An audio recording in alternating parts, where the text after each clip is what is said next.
మనలో చాలామందికి జీవితంలో ఏదో ఒకటి సాధించాలి అని ఉంటుంది కదా. అసలు మనకు ఎలాంటి జీవితం కావాలి అని ఆలోచిస్తూ ఉంటాం. కానీ దానికంటే ఒక ముఖ్యమైన ప్రశ్న ఉంది.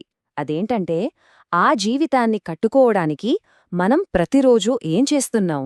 సరే, ఈ రోజు మనం డేనియల్ వాల్టర్ రాసిన ది పవర్ ఆఫ్ డిసిప్లిన్ అనే పుస్తకం నుంచి ఈ ప్రశ్నకు సమాధానమేంటో తెలుసుకుందాం.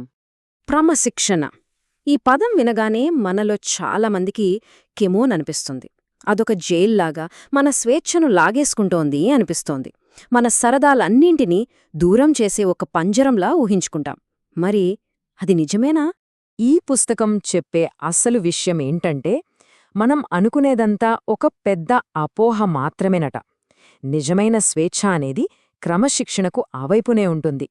చూసారా, రచయిత ఎంత స్పష్టంగా చెప్తున్నారో. క్రమశిక్షణ మన స్వేచ్ఛను తీసేసుకుంటుంది అనుకోవడం పొరపాటు. నిజానికి క్రమశిక్షణ ఉంటేనే మనకు అసలైన స్వేచ్ఛ దొరుకుతుంది అని ఆయన వాదన. మన జీవితం చూడండి, రెండు విధాలుగా ముందుకు వెళ్తుంది.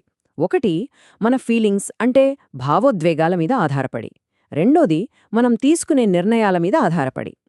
భావోద్వేగాలు సముద్రపు అలల్లాంటివి. ఈరోజు ఉత్సాహంగా ఉంటాయి, రేపు నీరసంగా ఉంటాయి. వాటిని నమ్ముకోలేం. కానీ నిర్ణయాలలా కాదు, అవి చాలా స్థిరంగా ఉంటాయి. ఇక్కడ మనం గుర్తుంచుకోవాల్సిన అతి ముఖ్యమైన పాయింట్ ఇదే. మన ఫీలింగ్స్ కాదు, మనం చేసే పనులే మన భవిష్యత్తును డిసైడ్ చేస్తాయి. మూడొస్తే పని మొదలు పెడదాం అని ఎదురుచూడటం చాలా పెద్ద తప్పు. నిజానికి పని మొదలు పెడితేనే మూడొస్తుంది. అసలు మనకు ఇలా ఎందుకు జరుగుతుంది? ఈ పోరాటం వెనుక ఉన్న సైన్స్ ఏంటి?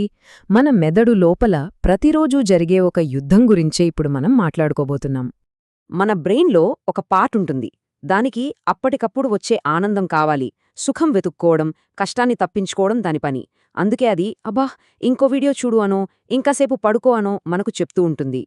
కానీ మన బ్రెయిన్లోనే మరో భాగం కూడా ఉంది. అదే ప్రీఫ్రంటల్ కార్టెక్స్. ఇది మన లాంగ్ టర్మ్ గోల్స్ గురించి ఆలోచిస్తుంది. భవిష్యత్తులో ఏం జరుగుతుందో అర్థం చేసుకుని రేపు బాగుండాలంటే ఇప్పుడు కష్టపడాలి అని మనకు గుర్తుచేస్తూ ఉంటుంది. సో సింపుల్గా చెప్పాలంటే క్రమశిక్షణ అంటే ఏంటో తెలుసా? ఇంకాసేపు పడుకో అని చెప్పే బ్రెయిన్ మీద లేదు లేవాలి అని చెప్పే బ్రెయిన్ గెలవడమే. ఈ చిన్న యుద్ధం ప్రతిరోజూ ప్రతి నిమిషం మనలో జరుగుతూనే ఉంటుంది. ఇప్పుడు మనము ఈ పుస్తకంలోని చాలా శక్తివంతమైన ఒక కాన్సెప్ట్ గురించి తెలుసుకుందాం. అదేంటంటే, నొప్పి అనేది మన జీవితంలో తప్పదు, కానీ ఎలాంటి నొప్పిని అనుభవించాలనేది మాత్రం మన చేతుల్లోనే ఉంటుంది. అవును, జీవితంలో కష్టమనేది తప్పించుకోలేనిది.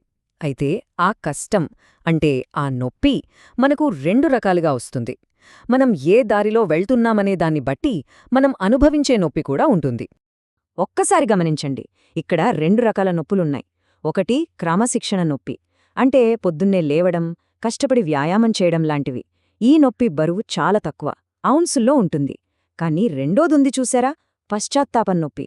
చేయాల్సినవి చేయలేకపోవడం, డబ్బు సమస్యలు, ఆరోగ్యం పాడు చేసుకోవడం. దీని బరువు టన్నుల్లో ఉంటుంది. మరి ఇప్పుడు ఆలోచించాల్సిన విషయం ఇదే. మనం ఏ భారాన్ని మోయాలనుకుంటున్నాం? కొద్దిసేపు ఉండే క్రమశిక్షణ నొప్పినా, లేదంటే జీవితాంతం మనల్ని తినేసే ఆ పశ్చాత్తాపపు నొప్పినా? సరే, క్రమశిక్షణ ఎంత ముఖ్యమో అర్థమైంది. కానీ దీన్ని మొదలుపెట్టడం ఎలా? చాలామంది అనుకున్నంత కష్టమైతే కాదు. దానికొక సింపుల్ పద్ధతి ఉంది. సాధారణంగా సక్సెస్ అయిన వాళ్ళు పెద్ద పెద్ద లక్ష్యాల కంటే వాళ్ళు ప్రతిరోజు చేసే పనుల మీద, అంటే వాళ్ళ సిస్టమ్స్ మీద ఎక్కువ ఫోకస్ పెడతారు. 10 కేజీలు తగ్గాలి అని ఆలోచిస్తూ కూర్చోవడం కంటే ఈరోజు 30 నిమిషాలు నడిచానా లేదా అని చూసుకోవడం ముఖ్యం. ఒకేసారి మన జీవితాన్ని మార్చేద్దాం అనుకుంటే అది జరగదు. అందుకే చాలా చిన్న అలవాటుతో మొదలుపెట్టాలి. రోజుకు 5 పేజీలు చదవడమో లేదా 10 నిమిషాలు నడవడమో ఏదైనా సరే, ఆ పనిని ప్రతిరోజూ చెయ్యాలి. ఇలా చిన్న చిన్న విజయాలే మనకు పెద్ద మార్పుకు దారి చూపిస్తాయి. క్రమశిక్షణ పాటించడానికి అసలైన అత్యంత బలమైన కారణమేంటో తెలుసా? అదేంటో ఇప్పుడు చూద్దాం. దానికి మన సెల్ఫ్ రెస్పెక్ట్కు చాలా దగ్గరి సంబంధముంది. వావ్! ఎంత అద్భుతమైన మాట కదా ఇది! మనకు మనమే ఒక మాట ఇచ్చుకుని దాన్ని నిలబెట్టుకోవడమే మనమీద మనకు గౌరవాన్ని పెంచుతుంది. అదే అసలైన ఆత్మవిశ్వాసానికి పునాది. మనం వేరే వాళ్లకు మాటిస్తే దాన్ని నిలబెట్టుకోవడానికి చాలా ప్రయత్నిస్తాం కదా, కాని మనకు మనమిచ్చుకున్న మాటను మాత్రం చాలా తేలిగ్గా తీసుకుంటాం. ఎప్పుడైతే మనకు మనమిచ్చుకున్న మాటను నిలబెట్టుకోవడం మొదలుపెడతామో అప్పుడు సైలెంట్గా మనమీద మనకే ఒక నమ్మకం ఏర్పడుతుంది. డిసిప్లిన్ ఉన్నవాళ్లు ఎప్పుడూ పరిస్థితుల్ని నిందించరు, వాళ్ళు సాకులు చెప్పరు.